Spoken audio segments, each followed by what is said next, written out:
बिस्मिल्लाहिर्रहमानिर्रहीम। आप देख रहे हैं मेरा फेसबुक और यूट्यूब चैनल रफाकत शाह से मुखातिब हो जी। इस्लामाबाद पुलिस एक मेरा आज मैंने इसके ऊपर थोड़ी सी बात करनी है। 9 मार्च को सेक्टर G14 2 और 1 के जो बाउंड्री एरिया है वहाँ पे एक ऑपरेशन हो रहा था। हाउसिंग फाउंडेशन जो है वो ऑपरेशन कर रही थी। तो हम किधर से आके गुजर रहे थे तो पता चला कि यहाँ पे लोग जमा है। हम भी लोग भी वहाँ चले गए तो पता किया तो पता चला कि जी फैसला अभी महफूज है इस्लामाबाद हाई कोर्ट में। मोहसिन अख्तर कियानी साहब की अदालत में वो फैसला महफूज है, लेकिन वो फैसला आने से पहले पहले ये इस तरह की कार्रवाई कर रहे हैं। तो जाहिर है जिन लोगों के घरों को वो डिमॉलिश कर रहे हैं तो वो आपको पता है परिंदे भी अगर आप उसके घोंसले को छेड़े तो वहाँ पे वो एक मज़ाहमत परिंदे भी करते हैं। ये लोग भी एहतियात सा कर रहे थे। तो बंदों ने कहा कि यार आप बराए मेहरबानी आप लोग सब लोग इनकी आवाज़ सोशल मीडिया पे उठाओ ताकि हुकाम बाला तक ये बात पहुँचे और वो इन लोगों की दाद रसी करे। मकसद ये था। अच्छा जी, हमने प्रोग्राम किया वहाँ पे। मैंने कहा जी आप अगर यहाँ पे किसी किस्म का कोई वायलेंस करोगे तो हम इसमें आपके साथ शामिल नहीं हैं, ठीक है। सोशल मीडिया पे प्रोग्राम को अपलोड करने का मकसद ये है कि ये पुरअमन एहतजाज है, ये आइन इसकी इजाज़त देता है। अगर आप ये करना चाहते हैं तो फिर वायलेंस नहीं चलेगा, ठीक है। वो लोग पुरअमन तौर पे खड़े हो गए और लोगों को हमने प्रोग्राम रिकॉर्ड किया, उनको होस्ट किया, लोगों ने अपने व्यूज़ दिए और फिर प्रोग्राम को मुख्तलिफ वेबसाइटों पे हमने अपलोड किया कि हुकाम बाला तक ये बात पहुंचे और इनकी दाद रसी हो। मेन मकसद ये था क्योंकि हाउसिंग फाउंडेशन एक ऐसा इदारा है जो ज़मीनों पे कब्जे करता है और एलीट क्लास को फैसिलिटेटर है। ये उनको फैसिलिटेट करते हैं। इसको आप कुछ भी कह लें लेकिन अंदरूनी खाना बात यही है। तो क्योंकि मैनिफेस्टो जो इनका है ये उसके बिल्कुल अगेंस्ट है। मैनिफेस्टो के मुताबिक ये इदारा नहीं चल रहा है। अच्छा जी, फिर क्या हुआ कि इतने में उनके हाउसिंग फाउंडेशन के लोगों ने फ़ोन कर दिया, 15 पुलिस आ गई। लेकिन पुलिस ने आगे देखा कि वहाँ वायलेंस तो कोई है ही नहीं, वो खड़े हो गए। इतने में हाउसिंग फाउंडेशन की इंतज़ामिया भी आई और उन्होंने आके बात की और शाम को ये फैसला हुआ कि शाम को बैठ के मीटिंग होगी और उसमें कुछ मामला को तय करने की कोशिश की जाएगी। लेकिन शाम को जाके उन्होंने उनके जो रिटायर्ड मोहम्मद अजहर साहब हैं, रिटायर्ड कर्नल मोहम्मद अजहर साहब, ये बहुत बरगजीदा शख्सियत है इसलिए कि ये 1971 की जो जंग हुई है ना, ये उसके गाजी हैं। 1971 की जंग आपको याद है ना, उस जंग के ये गाजी हैं।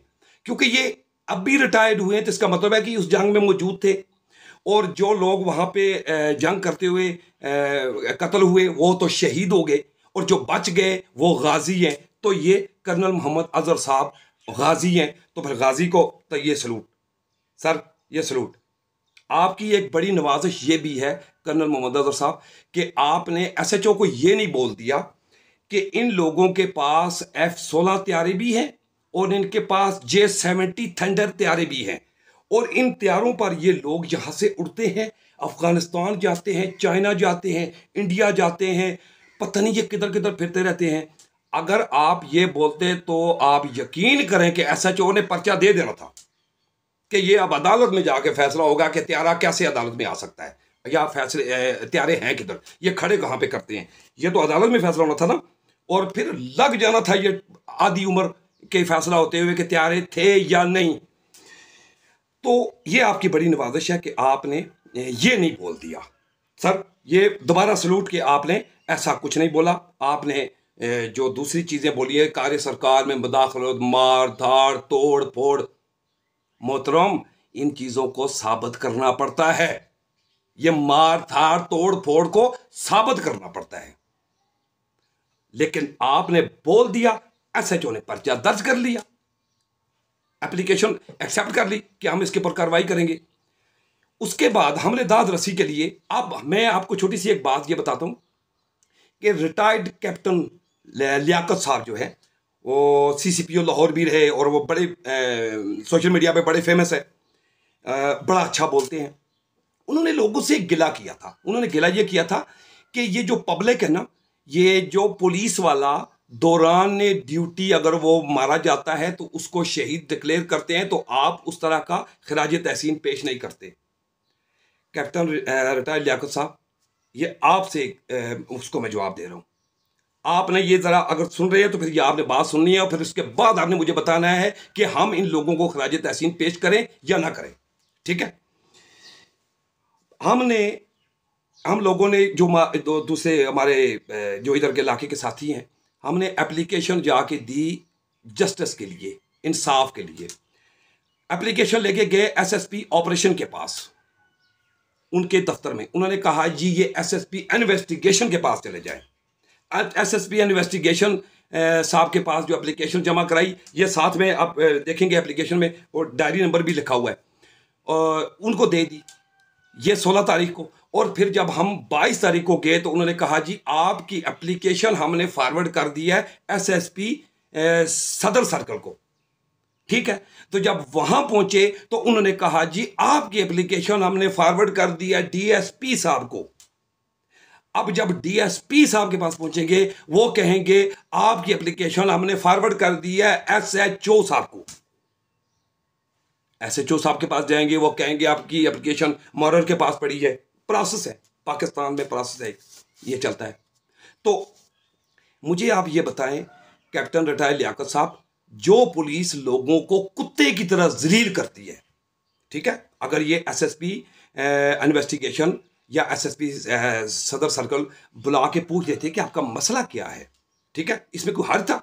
मसला कोई नहीं था। लेकिन कुत्ते की तरह जब ये जलील करते हैं लोगों को, तो फिर आप इनसे तवक्को रखते हैं कि ये खराज तहसीन पेश करेंगे। सर आप ही बताएं, अब आप बताएं, आप हम क्या करें? ठीक है, गुजारिश ये है कि सोशल मीडिया के जितने भी ब्लॉगर्स हैं, जितने भी एंकर हैं, वो बड़े बड़े प्रोग्रामों में, क्रिमिनल किस्म के प्रोग्रामों को, जो इस तरह की क्रिमिनल एक्टिविटी होती है, वहां पे जाके होस्ट करते हैं और वो चीजों को वायरल करते हैं। आप उनके खिलाफ कार्रवाई कर सकते हैं। कैसे करेंगे उनके खिलाफ कार्रवाई? उनका तो वहां पर कोई लेना देना ही नहीं है। जिनका लेना देना ही नहीं है, वो जस्ट एक प्रोग्राम, और वो उसको अपनी साफ्ती जिम्मेदारी को समझते हुए वो उसको चीज को कवर करेंगे। आप उनके खिलाफ कार्रवाई करेंगे और फिर कोई ऑफिसर बात भी नहीं सुनेगा। ठीक है, तो मुझे ये बताएं कि इस सूरत हाल में कोई बंदा पुलिस से मोहब्बत कर सकता है? हम तो, अगर कोई पूछेगा आप मोहब्बत करते हैं या नहीं, तो हम खामोश रहेंगे, कुछ नहीं बोलेंगे, क्योंकि हम बोलेंगे फिर एफआईआर हो जाएगी। तो गुजारिश सिर्फ ये करने का मकसद था कि हमारे यहाँ हम अपने निज़ाम को, ये थोड़े थोड़े काम हैं, छोटे छोटे काम हैं, ये लोग हम खुद कर सकते हैं। अपने जिम्मेदारी का जो काम है ना, जो हमारी डोमेन में आता है, हम वो कर सकते हैं, लेकिन हम वो नहीं करते। हम वो नहीं करते, जानबूझ के हम उसकी खरफशार की तरफ लेके जाते हैं मामलात को, लोगों को फ्रस्ट्रेट करते हैं, लोगों को बददिल करते हैं, बेयकीनी की फजा पैदा। क्यों सर? ये आपकी जॉब है, ये जॉब है। ये टैक्स पेयर लोग हैं, ये वही टैक्स पेयर लोग हैं जिनकी तनख्वाहों से सब लोग फैसिलिटेट होते हैं। कायदे आज़म मोहम्मद अली जिन्नाह का वो कॉल आपने, उनका खिताब तो आपने सुना होगा ना, कि सरकारी इंक्लूडिंग फौज, ब्यूरोक्रेसी, आप पब्लिक के इस रियासत के मुलाजिम हैं। रियासत मीन पब्लिक मिल के वो रियासत बनती है।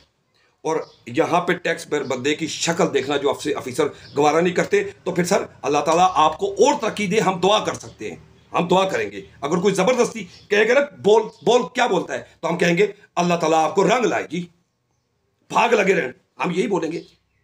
लेकिन हमारे साथ होता ये है।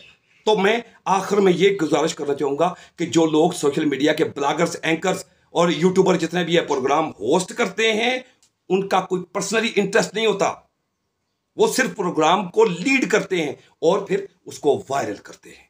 उनका काम इतना होता है।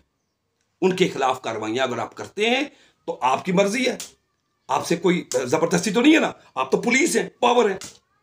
हमारे यहां तो पब्लिक सर्वेंट की, खुदा का वास्ता यकीन करे, हमारे निजाम, हमारे इदारे बर्बाद क्यों हुए? इसलिए कि हमने पब्लिक सर्वेंट की डेफिनेशन ही चेंज कर दी है, बेलचा उल्टा पकड़ लिया है।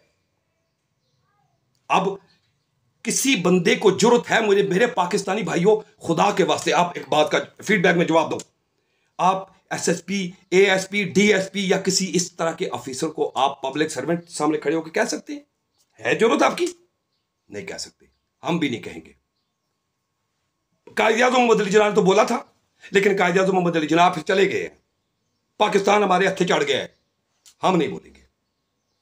अगर आपको मेरी ये बात पसंद आए ना, मैं ये पब्लिक बात कर रहा हूँ व्यूअर्स की, अगर आपको मेरी बात पसंद आए तो आपकी फीडबैक का इंतज़ार रहेगा।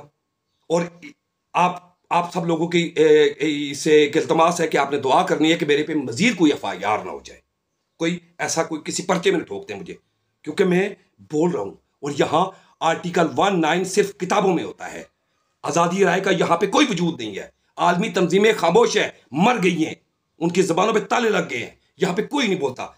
बदतरीन किस्म की इंसानी बुनियादी हकूक की खिलाफ वर्जियां यहां पे होती हैं। वो अंधे नहीं है, वो कवर करते हैं, उनको बताते हैं जाके हेड ऑफिस में कि यहां पे ये हो रहा है, लेकिन वो कहते हैं चुप, खामोश। तो अल्लाह ताला आप सबको अपनी हिफ्ज़-ओ-मान में रखे।